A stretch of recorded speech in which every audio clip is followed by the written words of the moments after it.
nashindwa na mali sina we, ningekuoa malaika. Nashindwa na mali sina we, ningekuoa malaika.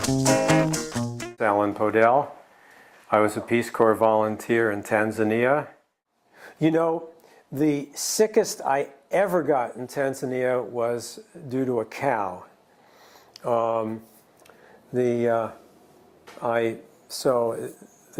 I was riding my motorcycle, and a cow forced me off the road. I just wouldn't pay attention. I kept banging on the motorcycle and making noise and screaming and yelling, and the cow just didn't care. It wanted its part of the road and just pushed me right into the drainage ditch on the side, and I scraped my knuckles. And I didn't have any idea. I mean, it scraped my knuckles, so I washed it with soap and water, and I kept it clean. I thought it was okay. And I had no idea that it was infected or anything like that. It scabbed over. It seemed okay. And this was when I was in Tanga, up in the hills, though.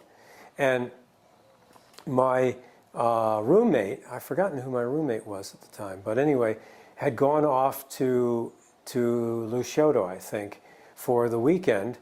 And I was totally on my own. And I didn't feel well that evening. I felt feverish, and I thought it must be, maybe I have malaria or something. So I took a couple of Aralen, and I had the medicine chest up on the mantle of the fireplace, and anyway, went to bed. And I woke up about 2 or 3 in the morning, and I was burning hot. And I said, oh my God, I guess I really do have malaria. Nothing else crossed my mind. And so I got up, and I took a couple more Aralen. I figured they couldn't do me any more harm than I was already suffering from right then, and went back to bed again. And another hour or two later, I woke up, and I was really, really sick. I could hardly raise myself up in bed, and I knew that it was not malaria then. It had to be something more serious than that. I mean, not that malaria is not serious, but this was definitely something else. And I ached all over, and I was feverish, and I just hurt. And I realized at that point that the hottest point on my body was that hand where the scab was and where my knuckles had been abraded. And I said, I must have blood poisoning. But the problem was I couldn't get out of bed. I was so sick, I couldn't get out of bed. I finally managed to roll out of bed, and I crawled into the living room. And the medical or first aid kit was up on top of the mantle, and we had a stone fireplace. And I remember climbing up the stones. So I was climbing up the mantle and the fireplace. I finally got to the mantle, and I managed to get the first aid kit down on my head, but I got it down. And somebody had given me, I think the doctor had given me penicillin. And I didn't know, the recommended dose was something like 200,000 or 300,000 units, but I knew that I was going to die if I didn't do something serious right then and there. So I think I took 1 million units of penicillin. I figured I didn't think I had a penicillin allergy, and I was so sick I was clearly in deep yogurt. And so I took the thing, I grabbed the bottle, and started back to the bedroom. And I only got as far as the bed when I collapsed on the floor, and bottle in hand, lying next to the bed, my feet through the door, partway through the doorway, and my cook came in, Omari came in, and because it was Sunday morning, So he set the table for breakfast, for Sunday breakfast. He saw me. He thought I was in a drunken stupor. I'd come home and had one too many the night before. He very quietly worked around me so as not to disturb me. He saw my feet there, and but he didn't know what was going on, so he just didn't bother me. And we were good friends, and I mean, when I told Amari the story afterward, he felt terrible because he hadn't done anything, but how would he possibly have known? So anyway, he's gone. So Amari was gone, and at 6:30, 7 o'clock, I woke up and realized that he had passed by, and that I was there on my own, but I felt a little bit better. So I took another couple 100,000 units of penicillin and managed to crawl into bed, and I slept till maybe 9 o'clock. 9 o'clock, I got up out of bed, walked into the kitchen, grabbed myself a glass of water. Felt a little funny, I must say, but I was on my feet. And after a couple more hours, I felt, the fog cleared, and I hitchhiked a ride into, I didn't trust myself on a motorcycle. I hitchhiked a ride into Lushoto and went to the infirmary there, and they told me I was a lucky man to be alive, and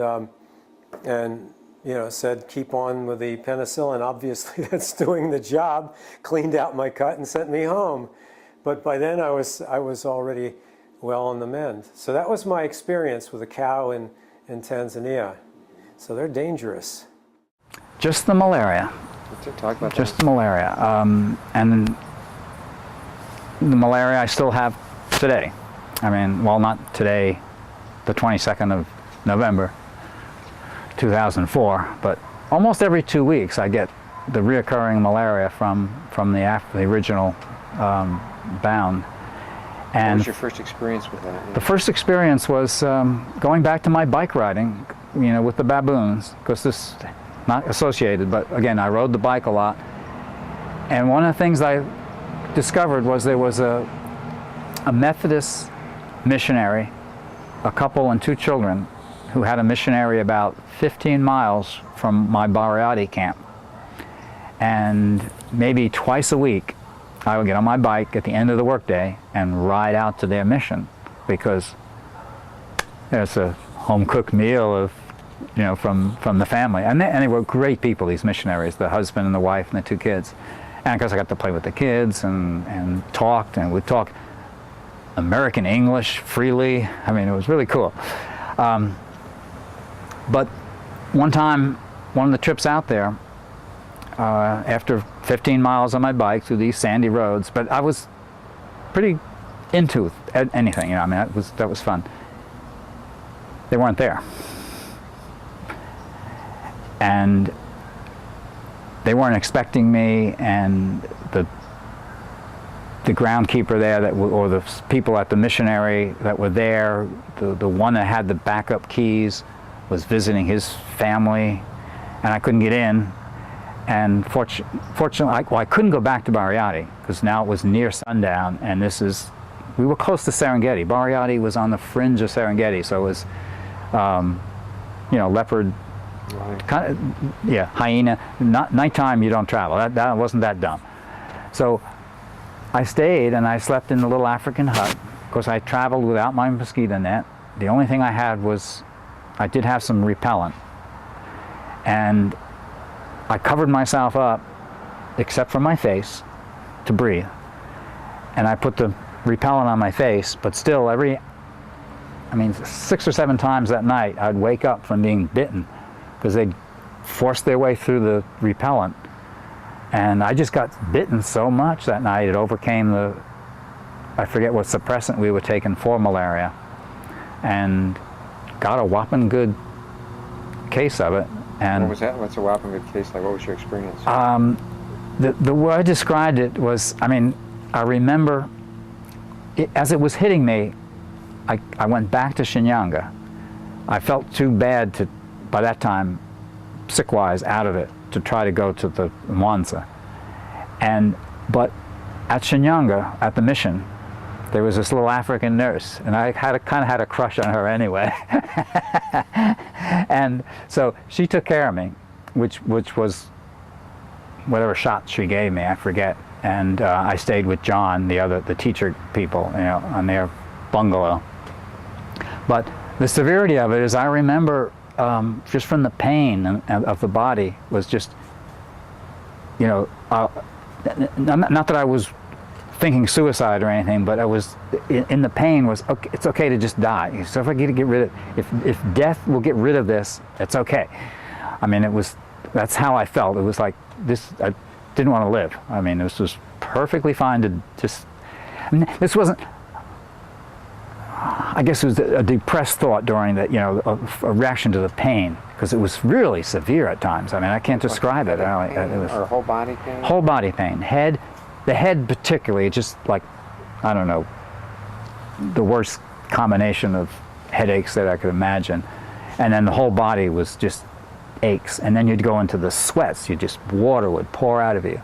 And then you'd start shaking, freezing. And it was, I don't know, I got through it, and thanks to my little nurse. I mean, that's the fun part of it, is she did take care of me. And and John and the other volunteers. Or a week, or? As I remember, it was 2 or 3 days that to where I felt able to move and be normal again. Yeah, but again, thanks to the Shinyanga group, I didn't have to go to Mwanza to the hospital or whatever, you know, but the reoccurring part was the drag. I mean, when I got back to the States, I don't remember clearly, but I don't know the technical parts of it, but I'd say I only remember the reoccurring back in the States. And when it hit, it would last 6 to 8 hours, and I'd actually, again, have the shakes, the sweat, and the body pain, and the headache, and for 4 hours or 5 hours, the worst part in that period, I would be just laid on bed, useless. I mean, you couldn't drive, you couldn't do something, you couldn't do anything. It was just, but it would go away. That was the thankful part of it. Within the end of that 6 or 8 hours, your body was, or my body was like normal again. I mean, I was ready to play soccer, run. I mean, it wasn't a slow recovery. It was like almost instantaneously, it was gone. Came suddenly and goes suddenly, and I've had it up to today. Now, it has, over the years, has gotten down to now it's mostly just a severe headache, nothing like the original, just an average bad headache and light body pain, and usually 7 to 10 aspirin or so gets me through it. And again, it lasts usually 5, 6, 7 hours, and it's gone. And then as soon as it's gone, I feel full normal again. When's the last one you had about? About a week ago. And how often does it come, roughly? About every 2 weeks. I actually had, for a while, kept a chart, you know, would indicate the days that I found myself pouring aspirin down. And did you ever go to a doctor to have them about it? They've talked about it, but I researched it somewhere, and to my knowledge, there's no way of getting rid of it. Now, you know, maybe something new has come out in recent years that I've missed, but I don't think there's any way of getting rid of it. Okay. Nami nifanyeje, kijana mwenzio, nashindwa na mali sina we, ningekuoa malaika. Nashindwa na mali sina we, ningekuoa malaika.